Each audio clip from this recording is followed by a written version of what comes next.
right, and here is a video review of the TFcon LA 2019 exclusive Delta MANUS. This was a exclusive at the Chosen Prime booth from Chosen Prime and Maketoys.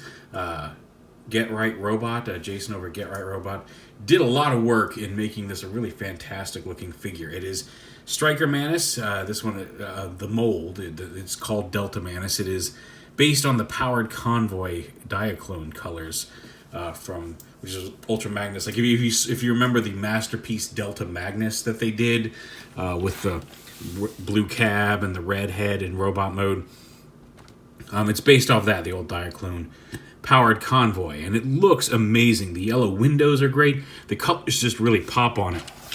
It's just a really fantastic. This is already one of my favorite molds. Like the Cross Dimension line from Maketoys has been really putting out some fantastic figures, and Striker MANUS was their first and still one of my favorite molds in the line. And these colors just really pop on it. He also comes with his manual. They changed the colors to match the blue and yellow, but it's the same manual you get with Striker MANUS, it looks like. And then even the packaging, again, is reminiscent of old Diaclone. You can see Maketoys and CD Robot for Cross Dimension, and even a Chosen Prime logo up here, but all done up. It says the Chosen Prime, but it's all done up to look like the old Diaclone boxes, which is the tech specs on the bottom, with the window that goes all the way through. So really nice presentation and packaging of what's a really nice recolor of what I consider to be one of the stellar figures in my collection. It's a really fun toy. On top of that, I know some people aren't a big fan of the truck mode, but I've always kind of dug it, and his robot mode is excellent. He does come with, aside from the built-in gun, he comes with a yellow-filled version, a black plastic with yellow interior bits version of the kit, the gun that came in the kit with Striker Noir, their Nemesis repaint, which we'll compare it to the standard one, because I did keep that for my Striker MANUS. But you can see it's the same little plastic pieces. It is just the kit figure, or the kit gun, but in black plastic with yellow versus the red and gray that came in the kit. And again, we'll compare those later. But it does have these little tabs here on the top of the gun that allow it to store upside down, and some little grooves here in his legs. Just clip them in there. Clip it together so you can store it in vehicle mode if you wish. And if you don't want to use this gun, he does have the included gun that forms the roof of the cab. Rolls really nicely, and just a really fantastic look here in vehicle mode. Transforms exactly the same as the previous versions. So you just come up here, you kind of want to wiggle this panel out and untab it from the front here, so it comes down, out and down onto the leg, kind of covers that wheel. Always like that little detail. It's a neat little bit, as well as this little piece. You can see it already has come untabbed right here. Same on this side, is pull this back and down, pop this off that tab, just like that. And then up here, the arms, you can go ahead and pull the top, go ahead and pop the axe on the shoulders off. You can transform them with these attached, because they do tend to stay on the robot mode unless you're using them as an axe. But right there, just pop those off. Go ahead and pop the roof of the cab off, and you can go ahead and fold this up, push on the back of this like that to slide this out, and then flip the gun out. All of this is a lot easier. It doesn't slide back as easy, and this flips out easier than the previous Striker MANUS that I had. Then you come back here, fold this down, and then fold these panels up and around, and there is the built-in rifle that he comes with. As though he does have this one. And then once that's done, go ahead and take these panels here on the side of the cab and open them up. Like that, slide them forward on this little rail. Like that. And then these blue panels here on the sides of the wheels untab from this waist piece. So again, when you're going back to vehicle mode to fold these all in, make sure this panel that folds up onto the bottom of the forearm is straight down and tabs onto these little gray tabs inside the waist, and then this little container tabs onto that, and then this comes forward and tabs into the back of that. So just make sure when you're moving all these things around, you get everything tabbed together going back to vehicle mode. So untab those, and then you can pop the arms out around the side and just get them out from here. And once they're loose, you can see this assembly, like it's down like this. There's a ball joint. It's arranged like this. Bring this up, and we'll arrange those later. But getting these out to the side and out of the way will help give us some clearance for everything else here. If you want to, you can go ahead and flip the fist out and then fold this panel that was sticking straight down like that up to cover the gap. And then fold those panels onto the outside of his arm. So you're looking kind of like that right now.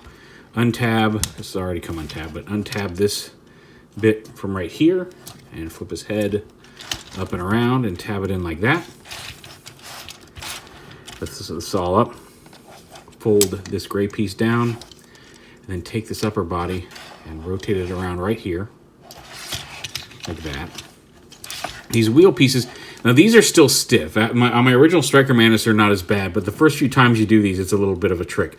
But you can see there's like this angled cut here in the bumper, because there's a hinge in here, and you want to kind of rotate it up and around like that, and then push that up into the body, and same here. But you want to make sure as you're pushing it up, you're kind of rotating this piece like that. So kind of push up here while you're using this hand to rotate this, and that'll help that corner pass. And that'll get easier with time as you do it. But then fold the wheels up into the body like that. Go ahead and bring the waist down. And then the torso on this hinge comes down and it kind of collapses over those wheels so that this grill piece comes up to where it should be in his chest. So just hold this steady, bring this down, and snap it down like that. Fold this panel up on the back. There you go, just like that. And then the arms, like I said, we'll mention, fold these back in. This darker gray piece with the ball joint rotated up straight like that. And then this piece will tab into the shoulder like that. And then this piece, make sure it clicks all the way into place. That was folded up for the transformation. And the arm's done. So again here, just bring this around, rotate it at the ball joint, and then just push it all together to tab it in. Clip the arm out, and then you got your elbow there. And then waist is down, upper body's done. Split the legs, just untab them, and then come back here, pop this piece out. Untab the wheel here as well, or the heel piece. And when you come up, there's a couple little clippy bits here on this gray piece inside the leg, and you want to push that all the way up until it snaps into place, like that. And then you can do whatever you want with the knees double hinge, so you can get a different range out of it, but you want to make sure that that inner gray piece snaps into the front of the leg, otherwise he'll be really floppy. Not super floppy because the joints on this are pretty tight, but still, you'll have issues. So bring that up, snap that into place. Why is that not snapping?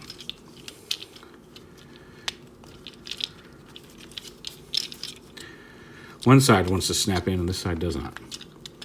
There we go. You'll hear it click. That's done. I'll fold these up into here, like that. And then the foot, we've already untabbed it here. Bring this piece, or untab this, kind of rotate it like that to untab this little tab right here. Bring the foot down, fold this toe piece, bring it down at this hinge, and then fold it on the lower hinge so it matches up like that with the foot. And then rotate this whole piece around. So this tab that was tabbed in flat against the leg, make sure that rotates down around the wheel, like this. And then the foot will match the bottom of the leg properly. Otherwise, you'll have like a big gap down here and it won't stand right. Just untab that.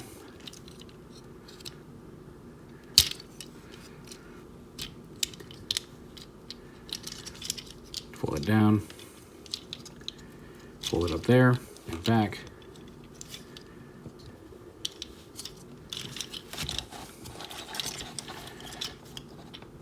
push it back, and there we go, up like that. And there he is in robot mode. One of these feet is not even with the other. And the paint scheme is really nice. Again, you can take these axes, you can have them hold them individually as axes. And he actually does have a little groove on the back to slot into the grooves in the hands, like all the weapons do, although this one does not seem to want to line up. There we go. So you can have them hold them as individual axes. You can combine them into a double axe, like this, by just plugging them together. It's kind of a silly weapon, but you can do that. They can also sit on his shoulders with the blade facing backwards. I guess you can have it facing forward too, but they can also form his little shoulder smokestacks.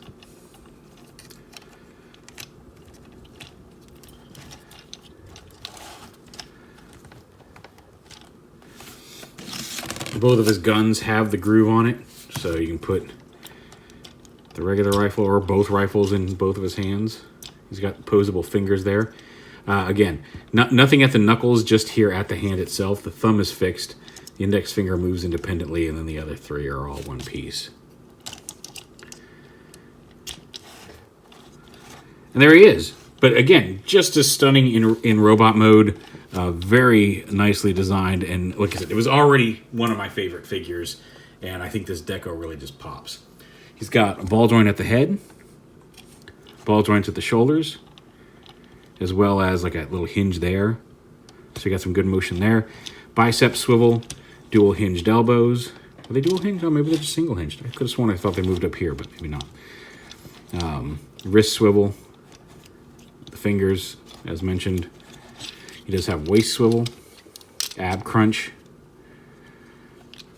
He's got dual motion hips, thigh swivel, double hinge knees. He'll have his legs to come all the way up onto his back. Front to back as well as side to side. He's got some good ankle tilt there as well. Plus, if you deform the foot a little bit, you can get some extra range out of it. But yeah, just a really fantastic deco of Striker Manus. I've seen him wearing the Buster Stealth Wing armor. Buster Skywing is about to come out, the red and white version. Although they look cool, he does look decent in the Stealth Wing, the black and red version. I would love to see one of the next Maketoys exclusive being some kind of like a Delta Skywing colors that might match him. Maybe Max Genius colored blue and silver, or possibly a VF1S, like a Roy's VF1S, gray and yellow and black. Just something to go with him. I would like to see one that, but at least the Stealth Wing looks decent on him. It actually does look pretty good. I'm trying to picture what the Skywing will look like, but I'm sure somebody will do it when that comes out. But I'd love to have him get his own dedicated partner Skywing to go. That would really pop with these colors. If he doesn't, I don't care, because this figure is fantastic. I love this alternate color scheme, and he's very cool.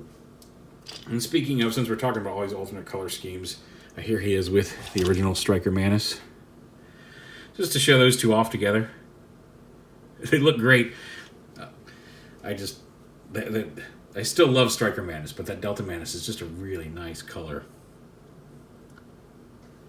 And then just for the heck of it, because we haven't had these guys out, I haven't had a reason to pull Striker Manus out in a lot of things. We'll show them off with a couple of modern Optimuses. There they are with Siege Optimus. You can see they're much larger than Siege Voyager Optimus.